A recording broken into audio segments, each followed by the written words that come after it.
Hello and welcome to another game of the Netolic Pro League Grand Finals of the East. That's right, we have got ourselves game number 3. But because of the winner's bracket advantage that MUFC had, we are actually 1-2 in the score. It is MUFC that managed to pull ahead with one game after previous game that they won. And the game before that, which they lost, and that's why Vici Gaming have themselves a point there. We're going to be seeing if MUFC can end it here. Because if they win this game, they end it and they win. But maybe Vici Gaming is going to be winning this game again, and then we are at a even break again, and then we will be seeing game number 4. Well, sorry. We'll be knowing what is going to happen soon. Before that, just a quick rundown of what has happened during this tournament. We see that MUFC is indeed having that winner's bracket advantage, managed to get himself through Orange, through AFD, which is now known as Netolic Singapore, and then making themselves into the grand finals. On the other side, we have got Vici Gaming that got dropped down in the first round by Netolic Singapore. Then managed to beat Invasion Orange, and after that again Netolic Singapore to get themselves in the grand finals here.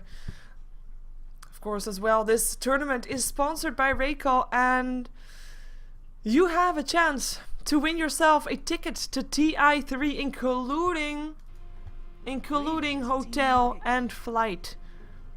That's right, not just a ticket, but also flight and hotel, which is a pretty big deal, I think. And you can do that by going to the Raycall room 2013 or netolic.tv. And you make sure you get yourself being a member. But the thing is, we need to get 4,000 people in that Raycall channel to be able to have that giveaway. And if we don't get 4,000 people, then there's not going to be a giveaway. And it's a very logical reasoning. I mean, the sponsors want to see that people want to have that, want to be there. Like, the sponsors have got that giveaway, of course. 5 seconds. But you need to be, they need to be having something to show for the sponsors, if you know what I mean. You know what I mean. So head yourself over to Raycall. Do us a favor and make sure that one person is going to be a very, very, very lucky person today. And getting themselves a ticket to TI3, including flight and hotel. I keep mentioning that because just a ticket, you know, it's okay. But flight and hotel, that's huge. So make yourself, you know, that person that gives that +1 into Raycall. Anyway, let's jump ourselves into the draft because it's already on the way. We see that actually Vici Gaming takes a page out of the book of MUFC from game number 1. Picking up the Juggernaut and the Dragonite might be to make sure that MUFC is not going to pick that up, but regardless, they get themselves the pushing power of both heroes. Now, of course, I mean, I don't mean really the pushing power on itself, even though Dragonite is pretty nice to get for that, but I just mean the sustainability. They don't die that easily. They are very tanky. They've got the healing ward. If they start pushing, they can really do well also with the fights that might come. So they really can go for a bit of a 5-man push at some point, as we had actually the Bat Rider, the Lifestealer, the Magnet and the Nyx Assassin getting banned out, and Lone Druid once again making it through. MUFC picked up that one. Rubik and Darkseer there as well. The first time that we see Darkseer actually today, as he's been banned out for the rest of the day. Darkseer probably going to be going on the offlane or in the jungle, as we have seen MUFC running the Lone Druid every single game so far, and have run it at the offlane. So I'm kind of curious to see what they're going to be doing with that Darkseer, if they're just going to send it into the jungle or something else. And of course, Rubik and Shadow Demon here both played as supports. As Dragon Knight, what he is actually going to be doing, we don't really know yet. He could be going solo mid, depending on what MUFC plays there. And that is may I just remind you that Vici Gaming is actually the one of the Asian teams that actually plays CK Wisp.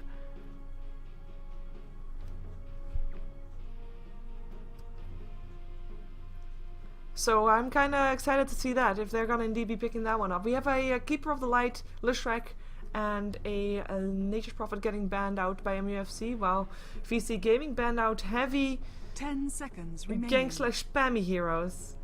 Heroes that can burst down others quickly, with the TA, the Lina, and the Queen of Pain. Now we still need a mid laner for MUFC. We still have the Puck for that. Definitely a decent hero to have, I'd say. So maybe we're going to see MUFC picking that one up.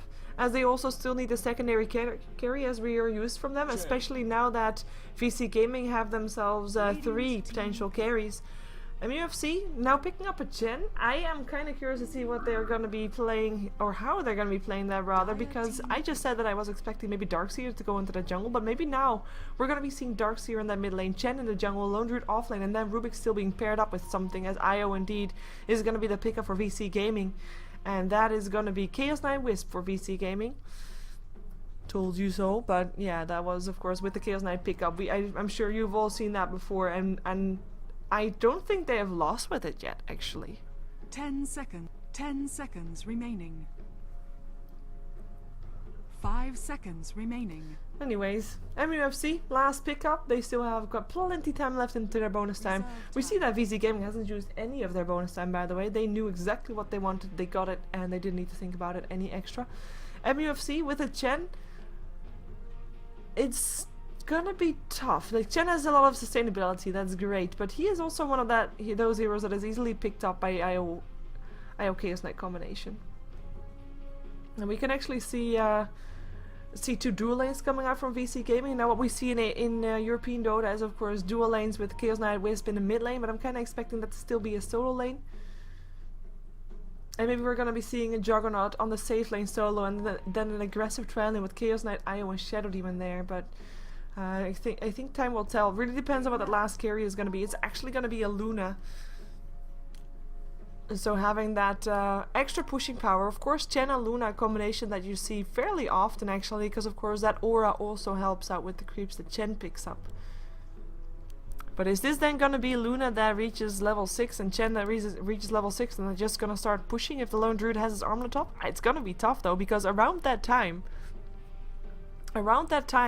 when that Dragon Knight, when the Wisp is going to be level 6, that should be around the same time, and that is going to be the time that VC Gaming is going to try to put their stamp on the game, put their mark on the game, and just get themselves ahead and not let go of that head start. I kind of like VC's gaming lineup in this case. I really do, and we've seen it work before. The question is, how is MUFC going to reply to this?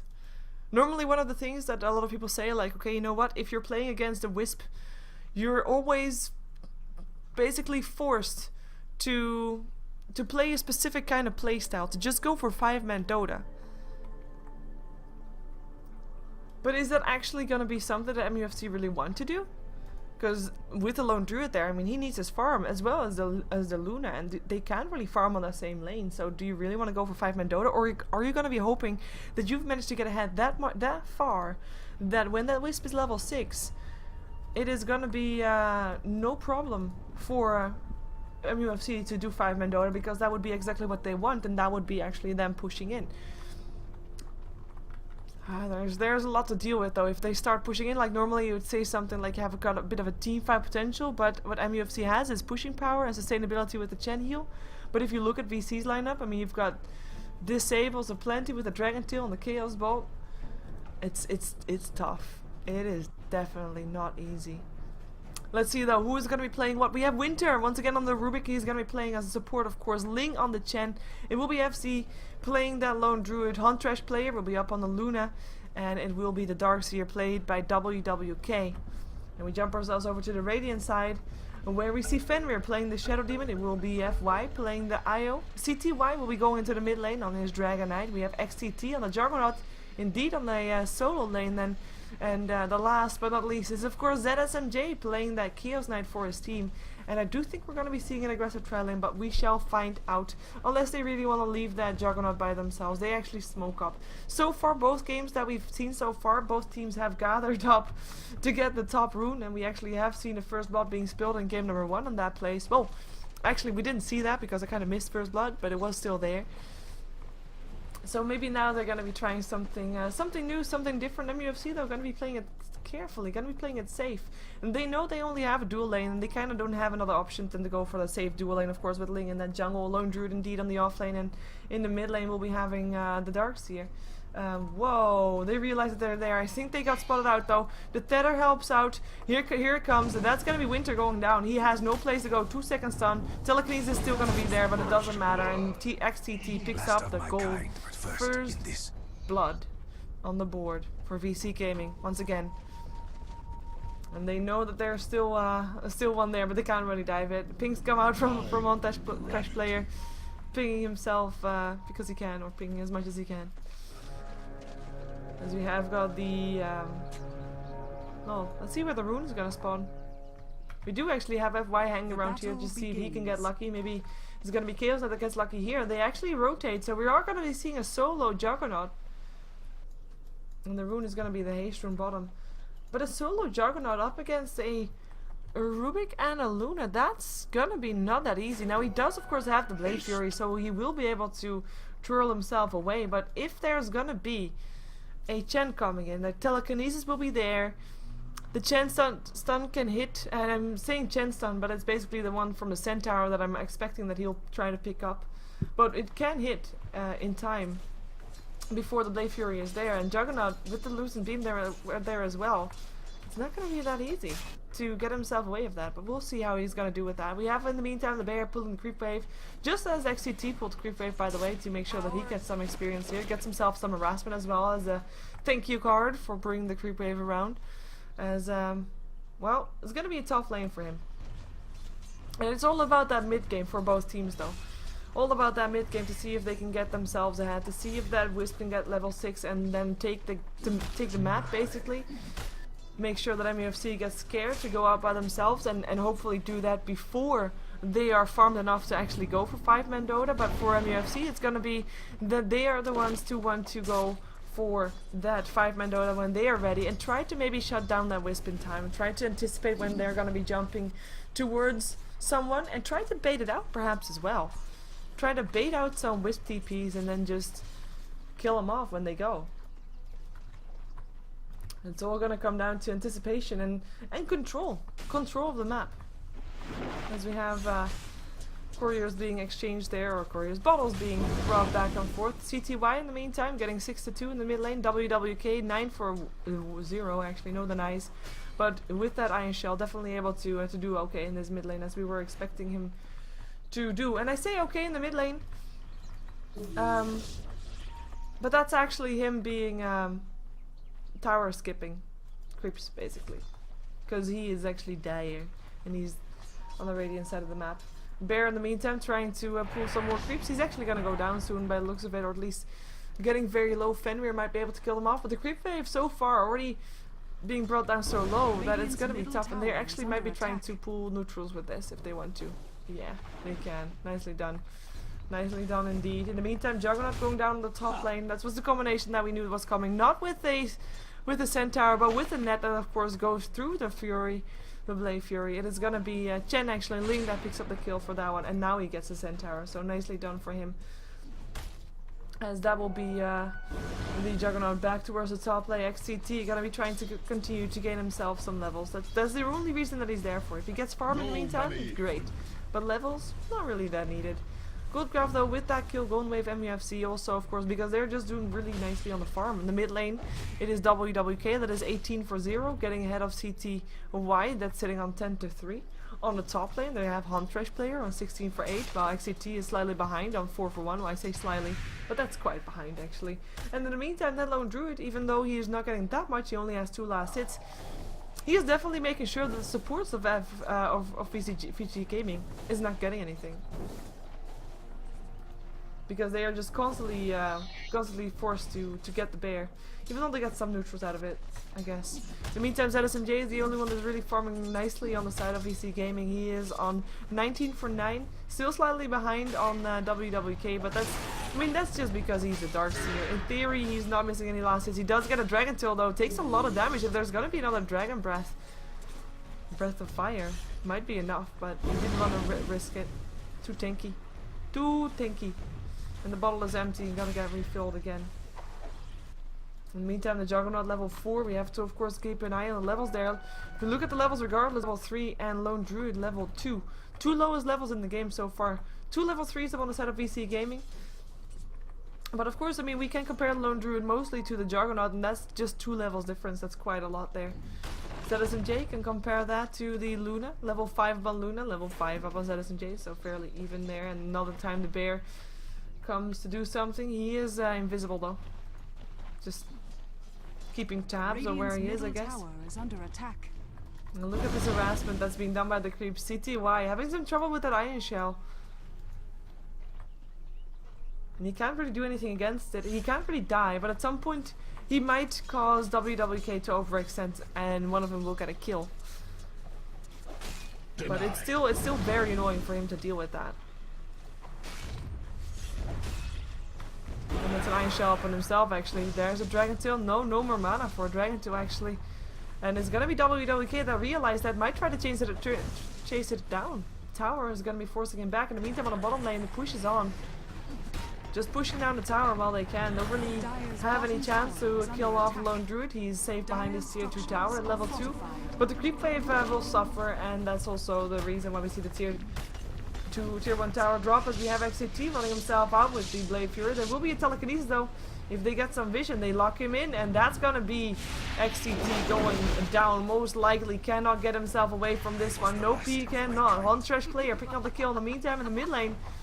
Finally the overextension happened, and it was CTY that gets himself a kill, a solo kill upon the Darkseer.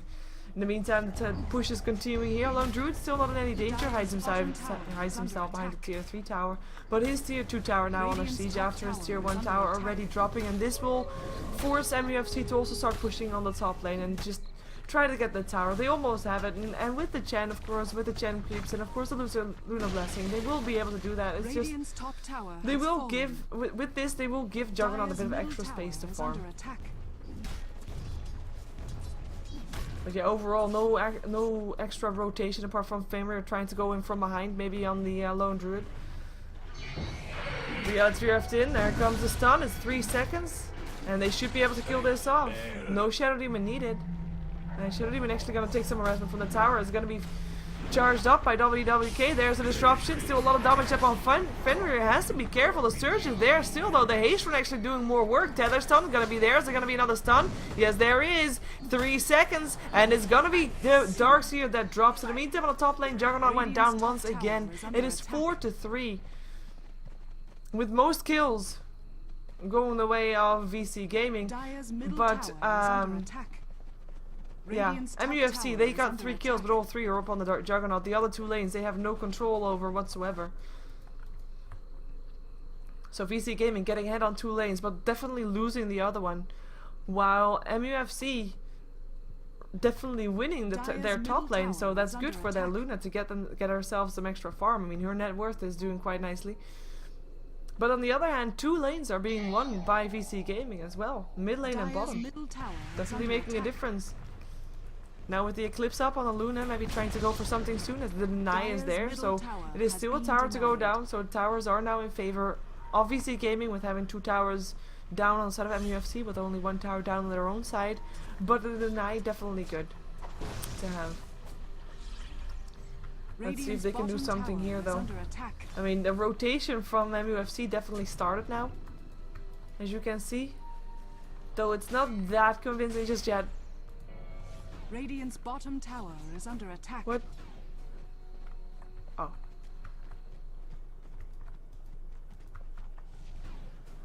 Okay. Someone doesn't have their delay on. Well, happens. We got 3 left in. Luna. Oh, that's a big pick off. That is a big pick off, and that is a rotation. Wisp is still not level 6 though, almost. Who needs level 6 if you're just, you know, an extension from ZS and J who can just run around like a crazy person and hitting stuff and just not die. No level is an overcharge though. Doesn't get that extra defense, but doesn't really need to. Gonna be finding supports. Who are they gonna go for? Telekinesis is gonna be there first. Fate Bolt as well. We got 3 left in, and that is gonna be a kill upon the Chen with a 3-second stun to help out. FY taking a lot of damage there, and he will be trying to run himself away while Winter gets himself a stun and a death to hand it over to him. It's still the Wisp that goes down. WWK and actually the Chen getting the last hit of that, and Luna still picking up the Dragon Knight, or the Chaos Knight rather. So they do get some return kills.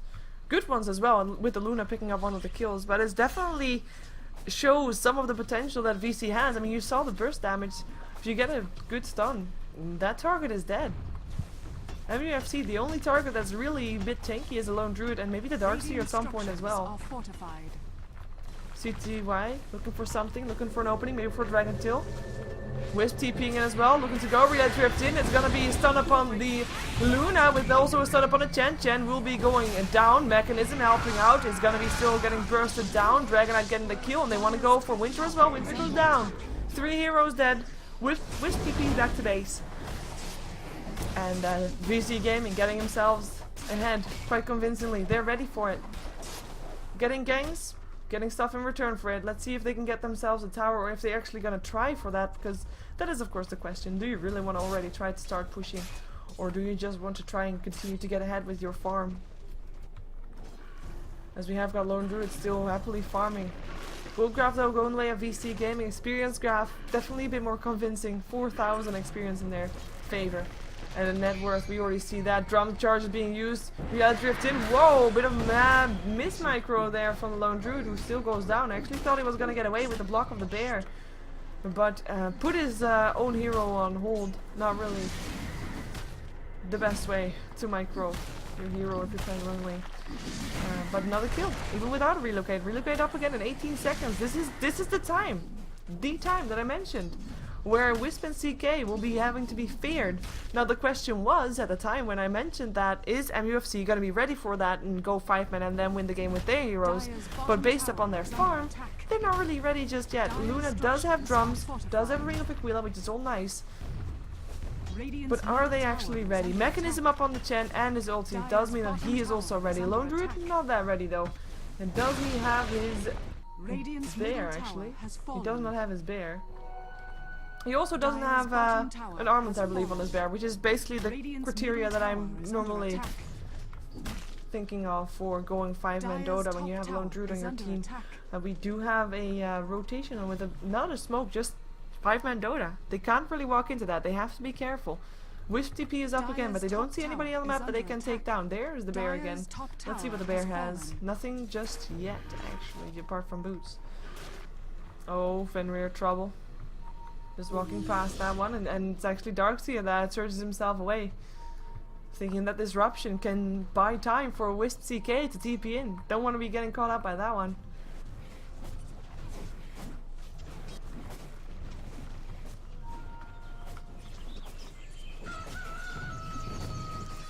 And this is, I mean, this is what you have to do. You have to protect that Luna. You have to 5-man Dota. Like, even, like, you can think now, but at least now Wisp can't gank. But they're getting what they want anyway.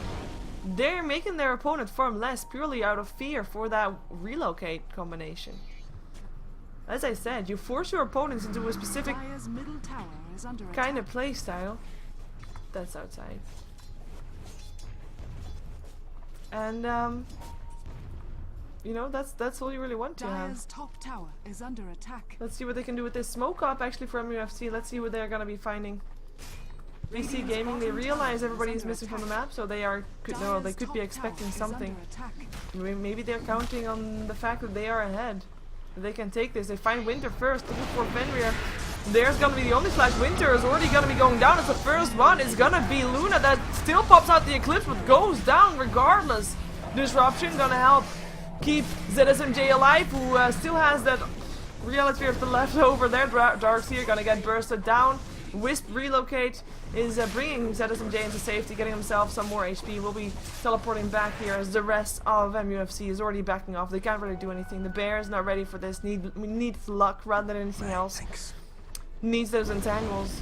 And ZSMJ back on full HP because FY put him in safety. And the GG well play goes out. And they know it.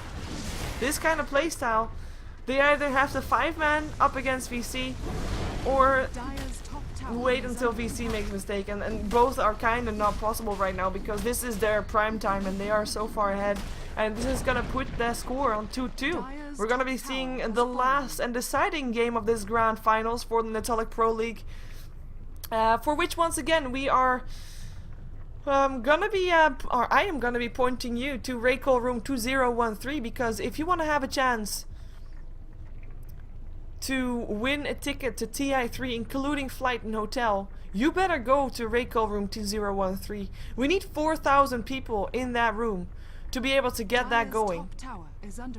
So make it happen, help out.